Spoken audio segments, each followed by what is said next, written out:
Hello viewers, welcome to Ramu சமையல். இன்றைக்கி நம்ம சமையலை பார்க்க போகிறது ஒரு ஈவினிங் ஸ்நாக்ஸ் ரெசிபி தான் நம்ம பார்க்க போகிறோம். முப்பருப்பு வடை.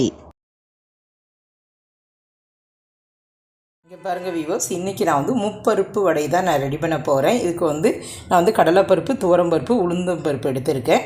இந்த வீடியோ பார்த்திங்கன்னா என்னோடய ஹஸ்பண்டுக்காக நான் அந்த வீடியோ டெடிகேட் பண்ணினேன். எங்கள் ஊரில் மதினி இருக்காங்க, அதாவது எங்கள் வீட்டுக்காரர்களோட சித்தப்பா பொண்ணு தான். அவங்க எப்போதும் கேட்டுக்கிட்டு இருக்காங்க, உங்கள் குழந்தைகளுக்கு மட்டுமே அது செஞ்சேன் இது செஞ்சேன் வீடியோவில் போடுறீங்களா, எங்கள் அண்ணனுக்காண்டி இதுவரை நீங்கள் என்ன செஞ்சு கொடுத்தீங்க அப்படின்னு சும்மா ஒரு கிண்டலாக கேட்டுக்கிட்டு இருந்தாங்க.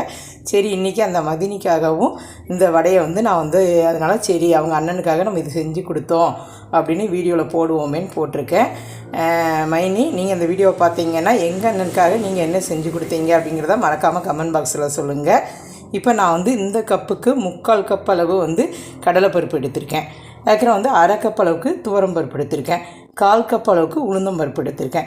இது இந்த அளவுக்கு நான் மெஷர்மெண்ட் பண்ணி எடுத்திருக்கேன். இப்போ இந்த மூணையுமே மிக்ஸி ஜாரில் போட்டு நம்ம தண்ணி எதுவுமே ஊற்றாமல் அப்படி கோர்ஸாக அரைச்சி எடுத்துகிட்டு வந்துடலாம். ரொம்ப மையாவும் அரைக்கக்கூடாது, அதனால் அதை பார்த்து செஞ்சுக்கோங்க. இப்போ இதுக்கு தேவையான உப்பும் இது கூட போட்டு அரைச்சி எடுத்துகிட்டு வந்துடலாம். பாருங்கள், நான் இந்த அளவுக்கு கொஞ்சம் கோர்ஸாக அரைச்சிருக்கேன். இங்கே பாருங்கள், கொஞ்சம் கூட தண்ணியே ஊற்றாமல் இந்த அளவுக்கு அரைச்சி எடுத்துக்கிடணும். இப்போ இதில் தேவையான பொருட்கள் எல்லாமே நம்ம ஆட் பண்ணிக்கலாம். நான் 2 பெரிய வெங்காயத்தை எடுத்து நல்லா பொடிசாக கட் பண்ணி வச்சுருக்கேன். இதையும் இதில் ஆட் பண்ணிடலாம். அதுக்கப்புறம் காரத்துக்கு தேவையான அளவு பச்சை மிளகாய், ஒரு 3 பச்சை மிளகாய் எடுத்திருக்கேன். ஒரு சிறிய துண்டு இஞ்சி எடுத்து துருவி எடுத்திருக்கேன். இதையும் இதில் ஆட் பண்ணிடலாம். அதுக்கப்புறம் நல்லா வாசனைக்காகவும் ஜீரணமாகிறதுக்கும் சோம்பு எடுத்திருக்கேன். ஒரு 1/2 டீஸ்பூன் சோம்பு எடுத்திருக்கேன். இதையும் இதில் ஆட் பண்ணிடலாம். அதுக்கப்புறம் இதுவும் நல்ல ஜீரண சக்தி ஆகும். இது 1/2 டீஸ்பூன் பெருங்காயத்தூள் எடுத்து வச்சுருக்கேன். இதையும் இதில் ஆட் பண்ணிடலாம். பெருங்காயத்தூள் கொஞ்சம் அதிகமாக போட்டால் தான் நல்ல ஒரு ஃப்ளேவராக இருக்கும். இப்போ இதில் கொஞ்சமாக கருவேப்பிலை, இப்போ இதில் தேவையான அளவு கொத்தமல்லி இலை. கொத்தமல்லி இலை நல்லா அதிகமாக போடுங்க, அப்படின்னா தான் அந்த வடை நல்லா வாசமாக இருக்கும். இதையும் போட்டாச்சு. இப்போ நான் உப்பு போட்டு அரைச்சது எனக்கு கொஞ்சம் பத்தாத மாதிரி இருக்குது. அதனால் இன்னமும் கொஞ்சமாக உப்பு ஆட் பண்ணிக்கிடுங்க.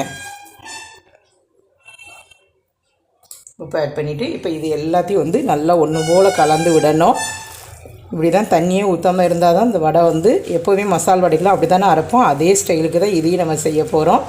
இதை பாருங்கள், இது எல்லாத்தையும் நல்லா ஒன்று போல் மிக்ஸ் பண்ணி எடுத்துக்கிடுவோம். இந்த அளவுக்கு மிக்ஸ் பண்ணி எடுத்துகிட்டு வந்துட்டு இப்படி ஒரு சிறிய உருண்டையாக எடுத்து கையில் வச்சு தட்டி போடுறதுக்கு ரொம்ப வசதியாக இருக்கும்.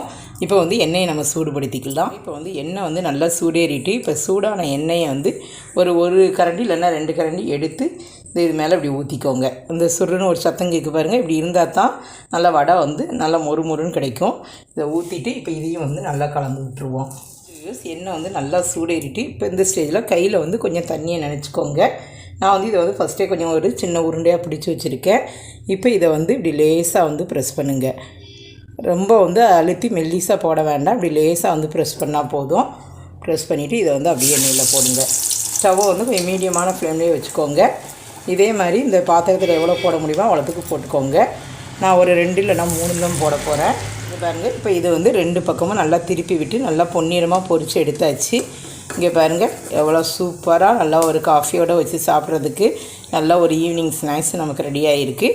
இப்போ இதை ஒரு பிளேட்டுக்கு நம்ம ட்ரான்ஸ்ஃபர் பண்ணிடலாம். மதினி, உங்கள் அண்ணனுக்காக நம்ம ரெடி பண்ணியாச்சு பாருங்கள்.